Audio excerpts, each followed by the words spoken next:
তারপরে আস্তে না আস্তে কত পাবি?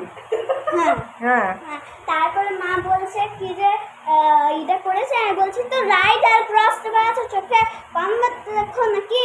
তো বলছে আমি তোকে একটু জিজ্ঞাসা করলে কি আছে, একদিন যখন সোশ্যাল সায়েন্স পড়ছিলাম তখন এক থাপ্পড় মেরেছে পায়েতে, দাগ হয়ে গেছে, দাদু বলে দেখেছি। দাদু বলছে বাবা কি মারে এগুলো সব কি জোরে মারলি, চেকটা করে তুই যা পড় এবার মনে কর।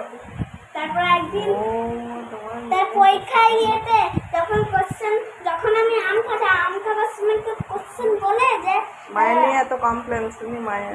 তারপর গলায় লেগে যাবে তো আম খেতে খেতে, তোমাদের কাছে আমগুলো। আমাদের তারপরে কাছে মা আমগুলো জিজ্ঞাসা করে যাচ্ছে, তারপর আমি জোর চিল্লিয়েছি আর আমটা ফেলে রেখে চলে আসে, আমি খাবো না। তার দাদু বলছে পিও বাবা তুই তো পরেও জিজ্ঞাসা করতে জানিস। তারপর চান করে দাদু তোর দলে।